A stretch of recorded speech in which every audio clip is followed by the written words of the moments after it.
요한복음 11장을 하고 있습니다. 같이 한번 그 내용을 생각해 보면서 11장 오늘 7절에서부터 10절에 있는 말씀까지 보도록 하겠습니다. 그 후에 제자들에게 이르시되 유대로 다시 가자 하시니 제자들이 말하되 라피요 방금도 유대인들이 돌로 치려 했는데 또 그리로 가시려 하나이까? 예수께서 대답하시되 낮이 12시가 아니냐? 사람이 낮에 다니면 이 세상의 빛을 보므로 실족지 않냐고 밤에 다니면 빛이 그 사람 안에 없는 거로 실족하느니라. 아멘. 오늘 본문의 제목을 실족하지 아니하려면 이라는 제목으로 잡아봤습니다. 실족하지 않는다. 실족한다. 우리는 보통 이 실족이라는 건 어디 웅동에 빠지거나 또 어떤 사람이 정상의 궤도에서 벗어나는 것들을 실족이라고 이렇게 얘기를 합니다. 보통 실족이라고 이야기하면 우리가 알고 있는 것은 우리 교회를 떠나면 실족이다 이렇게 이야기하는 경우가 대부분이었습니다. 그래서 심리를 가서 잘 되나 보자.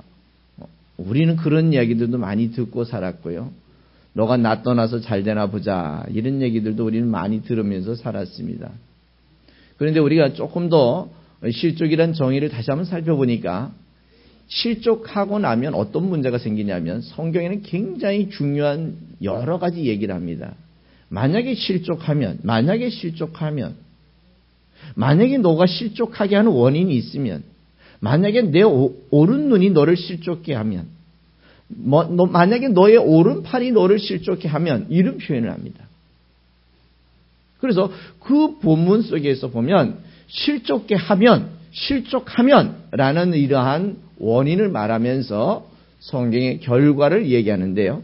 무슨 결과가 있냐면 지옥불에 떨어진다. 그리고 이 부분은 예수님이 굉장히 많이 말씀하세요. 뭐라 하냐면 만약에 너가 오른눈이 너를 실족해 하면 그 오른눈을 잘라버려라. 오른손이 너를 실족해 하면 잘라버려라. 온 육체를 가지고 지옥에 떨어지는 것보다 온 육체가 온전하지 못하지만 잘라내고 난 다음에 불완전한 육체를 가지고 천국을 가는 게 낫다. 이런 표현들을 많이 합니다. 그렇다면 우리가 실족이라는 게 우리 교회를 떠나니까 실족이고 나를 떠나니까 실족이라고 이렇게 생각을 하지만 좀 더 우리가 근본적으로 생각해 본다면 예수를 떠나는 것을 설명합니다. 우리 교회가 아니라 다른 교회에서도 예수를 잘 가르치고 있고요. 또 우리 교회만 예수를 잘 가르친다라고 이렇게 생각하겠지만 다른 교회들도 예수를 잘 가르치려고 애를 쓰고 있습니다. 노력하고 있습니다. 몸부림치고 있습니다. 그러나 우리 한유리교회도 그들 못지않게 예수를 예수답게 전해보려고 예수의 마음을 예수의 입장에서 우리가 성경을 이해해보려고 무진하게 노력하고 있습니다. 그 노력의 모습들을 보면 여러분이 그 노력하고 있다는 걸 볼 수가 있어요. 왜냐하면 이렇게 어려운 설교를 들으러 여러분이 오고 계시다는 게 이게 대단한 일입니다. 어떤 설교는 좀 더 쉽게 하고 그냥 하하하 웃다가 가고 즐겁게 마음 편하게 하다가 이렇게 가야 되는데 여러분들은 1년 내내 강의 설교를 들으러 오시는 걸 보면 정말 대단하신 분들이에요. 정말 대단하신 분들. 또 거기에 못지않게 저도 그렇게 꾸준하게 어떻게 하면 강의를 하려고 애쓰고 있다는 게 또 우리 스스로를 보면 참 우린 대견한 사람들이다. 많은 사람이 모이지는 않았지만 한 분 한 분 생각해 보면 저분들이 말씀을 찾았어. 하나님의 은혜를 찾았어. 하나님이 무엇을 원하는지 그걸 찾아서 이렇게 달려오신다는 것 자체가 이렇게 추운 날 정말 고생을 하면서 오신 여러분들을 보면 너무 대견스럽습니다. 너무 소중합니다. 아름답고요. 올 한 해 2013년 한 해 동안 우리는 이렇게 아름다운 여러분과 함께 예배할 수 있었고 여러분과 함께 예수가 누군지 그 예수를 우리가 고민해보고 같이 배워볼 수 있다는 사실이 우리에겐 참 감사한 일이고요. 우리의 삶에 조금 힘든 일도 있었고요. 또 기쁜 일도 있었지만 그런 일보다가는 내가 예수로부터 실족하지 않고 예수로부터 떠나지 아니하고 예수 안에서 하나님의 말씀을 들으면서 한 해를 살았다는 것이 여러분과 나에게는 즐거움이요, 기쁨이요, 자랑이요. 누구에게든지 이 이야기를 하실 수 있는 자신감으로 여러분의 삶이 나타나 보이시기를 부탁드리겠습니다. 그래서 이 실족이라는 이 자체는 교회를 떠나거나 어떤 담임 목사를 떠나는 그 수준보다 더 중요한 것은 예수를 떠나는 것을 실족이라고 이야기합니다. 그래서 오늘 본문 속에서도 보면 예수님께서 이 실족한 사람들을 찾아가시기도 하고요. 실족해서 지옥 가야 될 사람들까지도 찾아가시고요. 실족해서 지옥 갈 사람들이 이제 다시 돌아오겠다고 하면 용서하시기를 어느 정도까지 용서하시면 77번까지라도 용서하시는. 그래서 결국은 그 사람으로 하여금 예수 안에서 생명을 얻을 수 있도록 도와주는 그 일들을 예수께서 감당하시고요. 예수만 감당하신 게 아니라 예수에게 배우는 제자들에게도 그렇게 감당하라고 이야기하고 있고요. 오늘 그 말씀을 듣는 여러분과 나도 그 일을 감당해야 되는 책임이 여러분과 나에게 있는 줄 기억하시기 바랍니다. 다른 사람을 실족하지 않게 하는 일들이 우리에겐 책임이라는 거예요. 그런데 더 중요한 것은 그 실족한 사람을 데려오는 것도 우리가 해야 될 책임이라는 것입니다. 왜요? 실족한 사람에 대한 결과가요, 엄청난 결과이기 때문에 우리는 그걸 눈을 뜨고 그냥 좋아. 네가 가고 싶은 대로 가. 신앙은 자유니까. 라고 이렇게 이야기를 하고 예수를 떠나는 것을 허용을 하거나 예수를 떠난 것에 대해서 경고하거나 견책하거나 책망하거나 그를 야단치거나 그를 돌이키게 하지 않는 행위는 아직도 내가 믿는 예수가 확실하지 않은 것일 수도 있다는 거예요. 만약에 여기 독약이 있는데 이 독약을 먹으면 죽는다고 생각해 보세요. 이 독약을 먹으면 사람이 금방 죽을 수 있다고 생각해 보세요. 나는 안 먹어봤으니까, 안 죽었으니까. 그럼 너는 먹어보라고 이렇게 이야기할 수 있는 사람이 과연 몇이나 있을까요? 만약에 먹어보라고 이야기하는 사람, 먹는 걸 가만히 보고 있는 사람, 그런 사람들을 가지고 방조제라고 얘기합니다. 방조제. 그냥 가만히 보고 있었다는 것입니다. 그 사람이 분명히 죽을 것인데도 불구하고 그 사람이 죽는 걸 그냥 옆에서 지켜본 방조죄라는 것도 굉장히 중한 죄로 처벌을 합니다. 방조죄에 대한 결과는 그만큼 그 사람이 감옥을 가거나, 그러면 이 사람이 방조하는 원인 가운데 두 가지가 있겠죠. 이게 진짜일까? 혹시 안 죽는 건 아닐까? 혹시 지옥 안 가는 건 아닐까? 지옥이 있다고 얘기하는데 그냥 살다가 양심이 바르면, 착하게만 살면 혹시 천국 가지 않을까? 아직도 그 죽음에 대한 결과를 모르고 있다는 것입니다. 또 한편은 내가 얼마나 미워했으면 그냥 그거라도 먹고 그거라도 마시라고 이렇게 이야기하는 방조제가 되고 있지는 않는가. 이것이 여러분, 사람이 목숨이 왔다 갔다 하는 그런 결과를 얘기했지만 우리의 영혼의 목숨이 왔다 갔다 하는 일에 대해서만큼 우리는 너무나도 무디다는 거예요. 무디다. 실족게 한다는 이 일은 없을 수는 없으나 실족하는 사람이 나타나지 않을 수는 없으나 이런 표현합니다.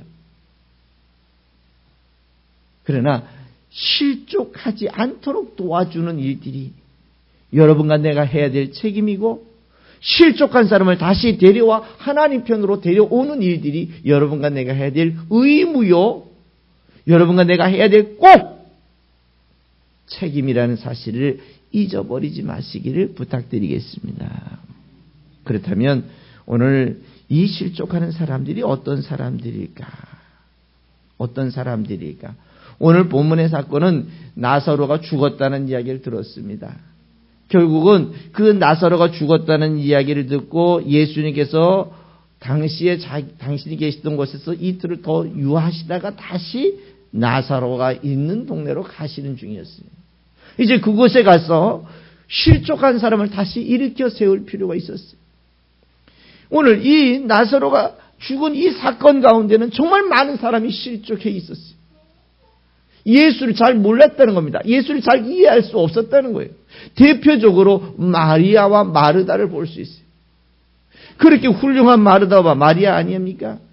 이 친구들이 예수의 말씀이라면 아주 깍듯하게 섬겼던 마르다와 마리아였습니다.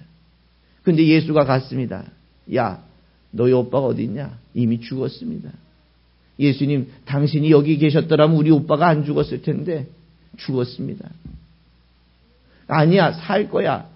그래요. 내가 예수님 말씀을 이야기했습니다. 우리가 다시 저 천국에 가서 살겠지요. 뭐예요? 자기 입장에서 이해하는 거예요. 오늘 예수님께서 계속해서 살 거라고 이야기를 했습니다. 인생이 죽음이 끝이 아니라는 걸 샘플로 보여주기 위해서 오늘 나사로가 가는 친구를 구하러 갔습니다. 야, 살아서 나를 믿는 자는 영원히 안 죽는다. 이게 부활이야. 여러 번 이야기를 했습니다. 그리고 오늘 본문 이후에 보면요, 어떤 또 재미있는 사건이 있었냐면 예수님께서 이 나사로에게 가면서 뭐라고 말씀하셨냐면 이렇게 얘기했습니다. 야, 나사로가 잔다. 우리가 나사로를 깨우러 가자. 이렇게 얘기를 했어요. 그랬더니 또 제자들은 뭐라는 줄 아십니까? 제자들이 주여 잠들었으면 낫겠습니다. 뭔 얘기예요? 이미 죽었다는 얘기예요. 그런데 예수님 입장에서는 이 나사로가 죽은 것을 통해서 내가 깨우겠다는 얘기인데 제자들은 또 그걸 가지고 뭐라냐면 깨우러 갑시다 이 얘기입니다. 예수님이 거기서 또 말씀하시잖아요. 13절 한번 보실래요? 예수는 그의 죽음을 가리켜 말씀하신 것이나 저희는 잠들어 쉬는 것을 가리켜 말씀하신 줄 생각하고 예수께서 다시 말씀하시기를 야, 나사로 죽었어. 야, 나사로 죽었어. 결국은 이 제자들이 실족합니다. 왜요? 이렇게 예수의 말씀을 들으면서 조각조각 듣기 시작하는 거예요. 또 예수의 말씀을 들을 때 자기 입장에서 듣기 시작하는 거예요. 예수의 말씀을 들을 때 자기의 편리한 쪽으로 듣기 시작하는 거예요. 예수의 말씀을 들을 때 자기가 유익한 쪽만 골라서 듣기 시작하는 거예요. 그러다 보니까 결국은 어떻게 했어요? 예수가 십자가에 달려 죽고 나니까 정말 안타깝게도 그렇게 간이라도 빼줄 것 같은 12제자들이 다 도망가고 그 십자가 지는데 겨우 강도의 무리와 같은 그 무리들 속에 예수가 죽어가시는 모습 보세요. 이게 실족이에요. 이게. 대표적으로 오늘 마르다와 마리아의 실족을 보겠지만 이렇게 잘못 알게 되면 예수를 따르던 12명의 제자들도 실족해서 결국은 제갈 길로 가는 사람도 생겼고 부활한 예수를 만났는데도 도망갔던 제자들도 생겼고 그렇게 예수가 이야기했는데 고기 잡으러 가는 제자도 생겼고 뭐 고기 잡으러 간 게 뭐 잘못됐겠어요. 그러나 부활한 예수를 만났잖아요. 그렇다면 이 12제자가 뭘 해야 할까요? 내가 너희를 돕는 보혜사를 보내겠다고 약속했으면 그 보혜사를 기다리는 자세가 돼야 되는 거 아닙니까? 오늘 예수님한테 오셔가지고 선생님 당신이 돌아가시기 전에 3일만 부활하시겠다고 말씀하셨고 너희를 돕는 보혜사를 보내겠다 성령을 보내겠다 하셨는데 성령을 언제 우리가 받아야 합니까? 어디서 받아야 합니까? 어떻게 받아야 합니까? 라고 물어봐야 되는 거 아니에요? 그런데 뭐하러 다녀요? 고기 잡으러 갔어요. 고기 잡으러 가는데 대표적으로 간 사람이 베드로였어요. 베드로는 지 혼자 같이 꼭 망가지는데 보면요. 꼭 무리를 데리고 가서 망가뜨려고. 신천지 가는 사람들 보면 꼭 지만 가지. 왜 옆에 사람 다 데리고 가는지 모르겠어. 그래가지고 결국은 한 교회가 문을 닫는 진짜 안타까운 일이 생겼어요. 제가 아는 한 분도 정말 열심히 섬기던 권사님 한 분이 그 교회 한 200명 되는 교회에서 한 30명을 우르르 몰고 그것도 간 사람이 다 어떤 사람이 갔을까요? 또 열심히 있는 사람들만 데려간 거야. 야 성경 공부 있으니까 가보자. 이게 참 사람이 망가지는 거는요. 혼자 망가지지 않으려고 하는 게 이렇게 많아요. 여러분 그런 걸 보면서 지혜로워야 돼. 결국은 이 베드로도 실족해버렸죠. 이 실족한 결과는 어디로 가는 거예요? 지옥입니다. 오늘 실족한 사람은 지금 어디에 머무르는 줄 아십니까? 이걸 가지고 예수님 입장에서 설명해 본다면 이건 옥에 있는 영들입니다. 옥에 있는 영. 감옥에 있는 것과 마찬가지예요. 지금 하나님의 지배를 떠나서 어느 지배권에 들어가 있는 겁니까? 사단의 지배권에 들어가 있는 거예요. 사단의 지배권. 이것을 가지고 솔로몬은 잠언서에서 뭐라고 얘기했는 줄 아십니까? 야, 너희들이 어둠에 속했다라고요. 어둠에 속했다. 너희들이 어둠에 빠졌으니까 너희들이 넘어졌는데 어떻게 넘어졌는지, 왜 넘어졌는지, 지옥에 갔는지, 왜 지옥 갔는지도 모르고 지옥 간다. 이 얘기를 이렇게 했습니다. 잠언서에서 솔로몬 이야기한 거예요. 지혜가 길거리에 부르는데 너희들이 어둠에 무너졌다는 얘기입니다. 그런데 왜 무너졌는지도 모르고 무너졌다는. 그러면 그 어둠에 무너진 게 뭐가 무너진 걸까요? 길거리 가다가 돌불에 넘어진 걸까요? 아닙니다.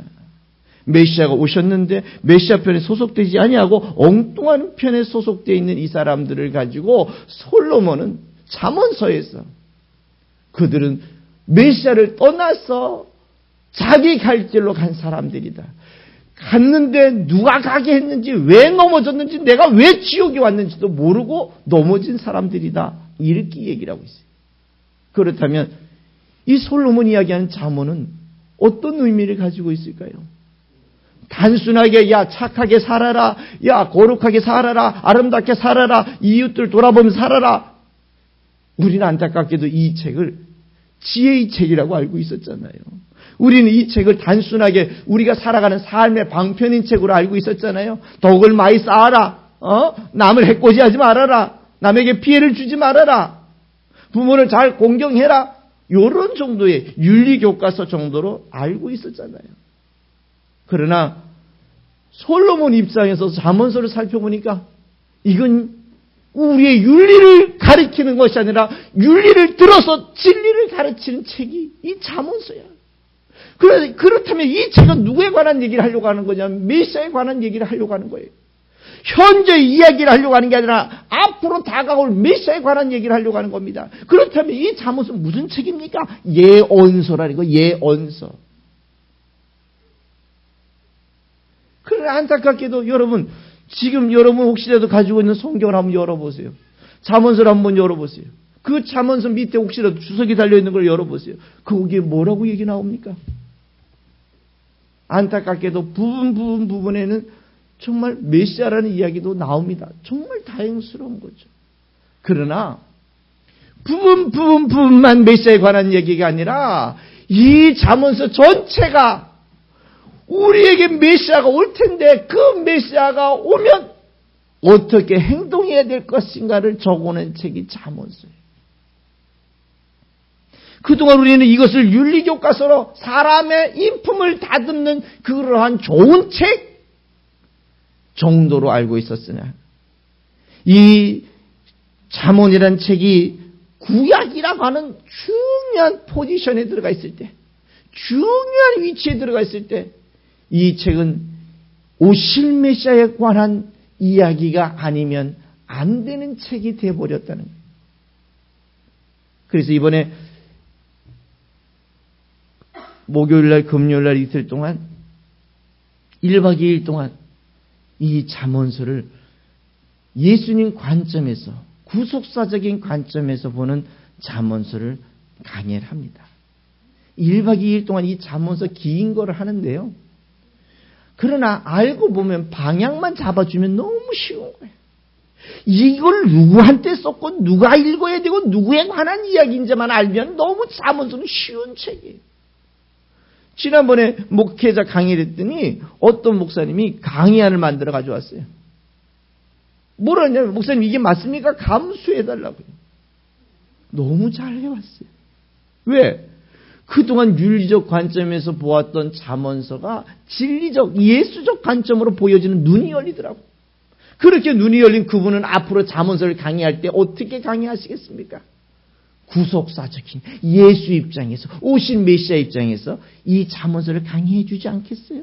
그러면 그렇게 잠언서를 배운 성도들은 각각 전국에서, 세계 곳곳에서 우리와 같은 마음으로, 우리와 같은 관점으로 예수를 볼 수 있다는 게 얼마나 행복한 일입니까? 얼마나 감사한 일이에요. 어느 때는 우리는 그렇잖아요. 우리만 이렇게 성경을 보고 있지 않을까 걱정하고 있지만 걱정하지 마세요. 세계 곳곳에서 우리와 같은 마음으로 예수 입장에서 예수의 마음을 전하여 실족한 사람을 다시 데려오는 그런 놀라운 일들을 우리 동역자들이, 많은 교회들이 우리와 같은 마음으로 주를 섬긴다는 사실을 여러분 기억하시면서 다시 용기 얻어서 이 복음을 많은 사람들에게 전해주어 너무 오버한 사람들에게 실족하지 않도록, 자기 꿈으로 가지고 왔던 사람들을 실족하지 않도록, 성경을 알되 조각조각 알던 사람들을 이제 전체 통으로 알 수 있는 좋은 기회를 여러분이 입을 열어 가르쳐 주시고 입을 열어 소개해 주시고 기회 있을 때마다 카페라든가 여러분이 아는 그러한 단체에다가 계속해서 한번 들어볼 수 있도록 여러분 수고해 주실 때 여러분이 한번 클릭하면 한 사람의 생명이 얻어질 수 있고 여러분이 두 번 클릭하면 그 두 번 사람이 여러분 때문에 하나님을 바르게 하는 놀라운 일들이 생기는 줄 기억하시기 바랍니다. 실족하지 않게 하는 것. 그러나 오늘 예수님께서는 이 실족한 사람들을 끝까지 찾아가십니다. 끝까지 찾아가십니다. 언제까지 찾아가냐면 네가 죽을 때까지 찾아갑니다. 죽을 때까지. 예를 들어보세요. 오늘 도망간 12제자들 그 가운데 하나는 제 갈 길로 갔고 11명의 제자들이 고기 잡으러 갔을 때 예수님은 어디까지 가요? 거기까지 쫓아가시죠. 그래서 이 사건을 두고 베드로 전서에 보면요. 예수님께서 죽으셨다가 장사 지낸 바 되셨다가 옥에 있는 영들에게 전도하러 가셨다고. 그 옥에 있는 영들에게 전도하러 가셨다니까 또 사도신경 맨 밑 하반에 보면 예수님께서 장사하시고 지옥에 가셔서 전도하셨다고 이렇게 나옵니다. 그럼 그 지옥이 어딜까라고 얘기하면 이게 또 설명이 안 되는 거예요. 그래서 어떤 유명한 목사님은 그러면 죽은 자를 위해서 기도하면 좋은 도로 가는가 보다 이렇게 얘기해가지고 친구 어머니가 돌아가셨는데 친구 어머니 좋은 곳으로 가라고 기도해 줬답니다. 예수도 안 믿는 사람에게. 그러면 그 기도를 받을까요? 그 기도는 쓸데없는 기도가 되어버렸어요. 그럼 언제까지 그분을 좋은 곳으로 생명 얻는 곳으로 천국으로 가게 도와줘야 될까요? 살아있는 동안에. 그렇다면 베드로가 고백했던 옥에 있는 영들이라든가 사도신경에서 얘기하는 지옥에서 전도하셨다는 얘기는 저기 지옥을 가신 것이 아니라 예수 메시아 오셨는데 예수 메시아로 믿지 아니하는 그 사람들은 다 어디에 있는 거예요? 그 사람들은 다 옥에 있는 영들. 하나님 편에 속해 있는 하나님의 사람들이 있는 반면에 하나님 편에 속하지 않은 아웃사이드에 있는 다른 사람들은 이미 어디로 갈 사람들이에요? 지옥 갈 사람. 그러면 지금 저 사람들은 지옥 갈 사람들이기 때문에 어디에 있는 거예요? 지금도 옥에 있는 거예요. 이걸 예수님이 반대로 얘기하시고 우리에게 뭐라고 말씀하시냐면 오늘 본문 이후에 보면 요한복음 11장 이후에 보면 너희가 살아서 나를 믿느냐? 그렇지 않으면 영원히 죽지 않는다는 얘기는 여러분 살아서도 우리는 예수 때문에 천국을 얻지만 우리가 육체를 벗고도 어디로 간다는 얘기입니까? 천국을 가는 거예요. 그럼 살아도 천국, 죽어도 천국? 그럼 예수 믿지 않는 사람들은 살아도 지옥, 죽어도 지옥인 거예요. 오늘 예수의 12제자들은 어떻게 버렸습니까? 실족해버렸어요. 그럼 어디가 있는 거예요? 옥에 있는 거. 오늘 예수님은 그들을 찾아가셨어요. 고기 많이 잡았냐? 못 잡았습니다. 그래. 오른쪽으로 그물을 내려보아라. 그물을 통해서 고기를 잡게 하죠. 잡게 하는 게 목적이 아니죠. 잡게 하는 걸 통해서 인간의 한계성을 또 보게 합니다. 그들을 데려다가 너희들이 날 사랑하긴 하냐? 주님 사랑하긴 하는데 내 입장에서밖에 사랑이 안 됩니다. 내 입장에서 내가 이해하는 수준밖에 안 됩니다. 좋았어. 그렇다면 너희들이 기다려. 내가 너희를 돕는 보혜사 성령을 또 보내줄게. 그들이 마가의 다락방에서 성령의 은혜를 입고 그동안 예수님이 살아계셔서 하셨던 말씀이 어떻게 됐는 줄 아십니까? 따라합시다. 기억나게 되더라. 다시 한번 기억나게 되더라. 이게 굉장히 중요한 거예요. 우리는 성령을 받았다 하니까 어떤 사람은 막 가슴이 뜨거워져야 성령이 오는 줄 알고 있어. 뭐 둥둥둥둥 뛰어야 성령이 오는 줄 알고 있어. 어떤 사람들은 뭐 이상한 말을 해야 성령이 온 줄 알고 있어. 어떤 사람들은 내가 병을 고치는 은사가 나타나야 성령이 온 줄 알고 있어. 참 안타깝죠. 병 고치는 게 성령의 은사면 의사들은 뭐라고 얘기해야 되나? 예수 믿지 않는 의사들은 뭐라고 얘기를 해야 돼요? 말이 앞에 말이 맞으면 뒤에 말도 맞아야 되는데 앞에 말 맞고 뒤에 말이 틀리면 이건 논리가 아닌 거예요. 그러면 아예 쳐다도 보지 마. 그냥 듣지도 마. 혹시나 하고 가봤다가 역시나 이거 하고 돌아오는 게 여러분 이게 다락방이야. 안타깝죠? 우리는 왜 그렇게 배웠을까요? 그걸 배웠어요. 그렇게 성령이 오면 뭔가 뜨거워지는 줄 알고 있어요. 근데 성령이 꼭 뜨겁게만 역사하십니까? 불과 같은 거지 불이 아니잖아요. 어떤 분들은 성령이 오시는 자체에 어떤 감정적 변화를 요구하는데 성령이 오셔서 하시는 최고한 역사는 가치관을 바꾸는 겁니다. 가치관. 예수를 따라다녔던 이 제자들의 가치관이 뭐였어요? 잘 먹고 잘 사는 게 가치관이었어요. 그러나 성령이 오시고 나니까 잘 먹고 잘 사는 게 가치관이 아니라 우리에게는 삶이 죽음이 끝이 아니라 죽음 이후에 또 다른 인생이 있다는 걸 그들로 하여금 바꿔지니까 먹고 사는 것을 중심으로 예수 믿지 않고 내 영혼을 위해서 영생을 위해서 예수 믿게 되고 영생을 위해서 예수 믿다 보니 몸이 좀 고통스러워도 이길 수 있고 만약에 순교할 기회가 있다면 순교를 당하는 것을 부끄럽게 여기지 않고 죽음을 두려워하지 않는 가치관이 바뀌는 것이 성령의 역사 가운데 최고의 역사, 최고의. 거기에 가끔 천에 하나 만에 하나 소리를 듣는 사람도 있을 거예요. 누구처럼?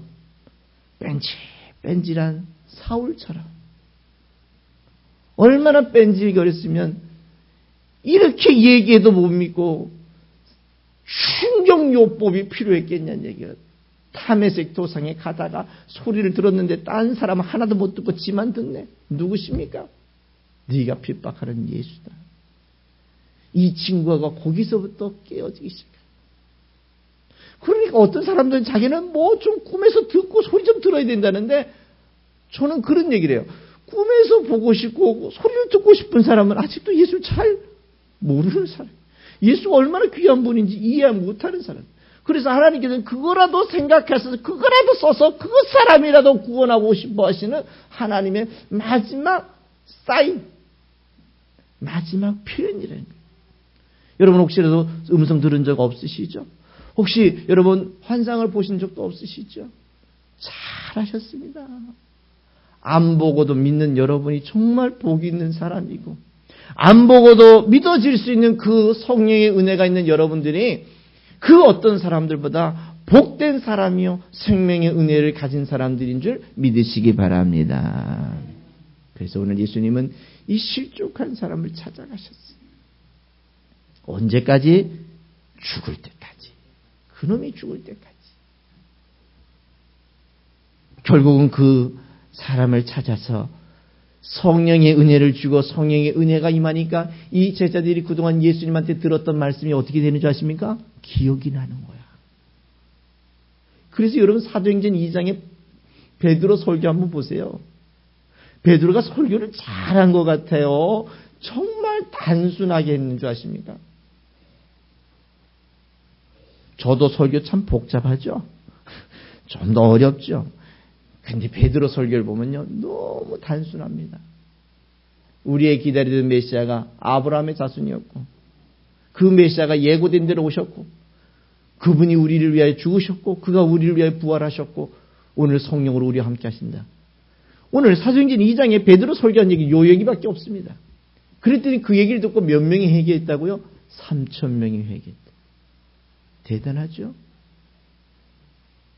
오늘 이 베드로가 그동안 예수님으로 들었던 말씀, 여러분들이 오늘 이 설교를 통해서 들었던 말씀, 그동안 각각 성경 공부를 들었던 말씀, 깨달았던 말씀들이 여러분이 위기와 어려움과 고통과 마지막 인생의 종착점 앞에서 그것이 기억이 난다는 거예요. 그래서 기억이 나게 해서 그 고난으로 끝나지 않고 그 고난 위에 하나님이 약속한 천국이 우리를 기다리고 있기 때문에 우리는 어둠에 있는 자들이 아니라 빛에 있는 자들이요. 우리는 실족한 자들이 아니라 생명을 얻은 자들인 줄 믿으시기 바랍니다. 그러면 오늘 본문 속에서 이제 실족한 사람에 대한 걸 잠깐 살펴보았으면 다시 한번 오늘 본문의 9절에 이렇게 얘기합니다. 낮이 12시간이냐 사람이 낮에 다니면 이 세상의 빛을 봄으로 실족하지 않는다라고 얘기합니다. 어둠이란 결국은 사단의 편에 속해 있는 자들을 어둠이라고 얘기하고 있고요. 낮에 속해 있다는 얘기는 결국은 예수 편에 하나님 편에 속해 있는 우리를 가지고 낮에 속해 있다라고 이렇게 얘기합니다. 낮에 속해 있으면 얼마나 좋습니까? 방향을 볼 수 있잖아요. 어디가 길인지, 어디가 산인지, 어디가 개울인지, 어디가 구덩이가 있는지 우리는 이걸 볼 수 있잖아요. 그럼 보면 어떻게 됩니까? 구덩이면 비켜나가면 되고, 다리가 있으면 건너면 되고, 산이 있으면 오르면 되고, 밭이 있으면 우리가 그것을 개간하면 되고, 우리가 일할 터전이 있으면 그곳에서 일을 하면 되고, 강이 있으면 물을 마시면 되고, 천연인 이 물을 마셔야 되는데 이게 좋은 물인지 나쁜 물인지 구별이 안 되잖아요. 그러나 빛이 있으면 어떻습니까? 이게 좋은 것인지 나쁜 것인지 내가 가져야 될 것인지 내가 버려야 될 것인지를 선택할 수가 있다는 거예요. 그럼 누구 안에 있을 때? 예수 안에 있을 때. 여러분이 예수 안에 있으면 이게 이제 천국적인 것이면 우리는 선택해야 될 것이고요. 이것이 하나님적이지 않은 것을 우리는 과감하게 버릴 수 있어야 합니다. 과감하게 내려놓아야 됩니다. 아니라고 부인할 수 있어야 합니다. 내가 그 자리에 서 있지 않겠다고 이야기할 수 있어야 합니다. 내가 이 자리에 예수를 욕먹이는 자리라면 우리는 과감하게 그 자리를 털고 일어나야 합니다. 왜? 나는 빛의 자녀요. 빛에 소속되어 있는 사람이요. 나는 지금 그것이 옳은지 그른지 구별할 수 있는 눈을 갖고 있는 자 아닙니까? 전에는 몰라서 그럴 수 있습니다. 이게 하나님 기뻐할까 안 기뻐할까? 몰랐습니다. 자기 입장에서 결정했습니다. 아, 하나님 기뻐할 거야. 그런데 성경이란 거울에 뒤쳐보니 하나님 기뻐하지 않습니다. 나 때문에 예수 믿는 자들이 떨어집니다. 나 때문에 예수 믿으려고 했던 사람들이 너 보면 예수 안 믿겠어 이렇게 얘기합니다. 우리는 어떻게 해야 할까요? 우리는 빛의 자녀입니다. 우리는 빛을 가지고 있는 자들입니다. 어디가 인생의 끝인지 모르는 사람들에게 우리는 그 빛을 가지고 우리는 빛을 비춰줘야 되는 겁니다. 빛이라는 것은 스스로를 비치기 위해서 빛이 존재하는 것은 아닙니다. 이 빛이 존재하는 이유는 누구를 밝히기 위한 거예요? 오늘 설교자를 소개하는 거잖아요.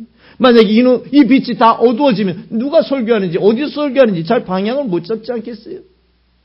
빛이라는 것은 스스로 존재하는 것이 빛이 아니라 그 빛은 우리가 소개해야 될 저 예수가 우리의 구원자라는 사실들을 우리가 비춰줘야 되는 거예요. 그래서 어디가 길인지 알지 못하는 그 사람들에게 그 예수께 돌아올 수 있도록 도와주는 것이 여러분과 내가 해야 될 빛의 사명이라는 거예요. 그런데 이 빛이 만약에 엉뚱한 걸 비추고 있다면 어떻게 해버릴 것 같습니까? 꺼버립니다. 그 빛의 본질적 의미를 하지 못한다면 꺼버리는 거예요. 없애버리는 거예요. 여러분과 나도 이제는 이 빛 안에 살아가는 사람들입니다. 실족하지 않을 수 있다는 겁니다. 실족했어도 안 된다는 것입니다. 이 예수 안에서 우리는 떠나서는 안 된다는 것입니다. 이 예수가 우리에게 보이신 이 영원한 생명이 있으니까 우리는 포기해서 안 된다는 것입니다. 좌절해서도 안 된다는 것입니다. 우리는 돌아서서도 안 된다는 것입니다. 누구를 실족시켜도 안 된다는 것입니다. 우리는 오직 예수 편에 있는 사람들입니다.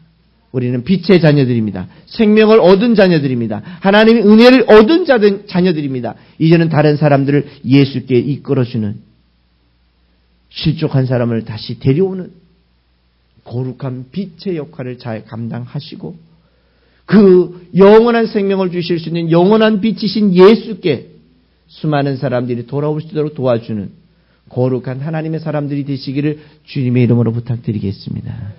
그러려면 가장 먼저 어떻게 해야 되는 줄 아십니까? 내가 실족하지 않아야 합니다.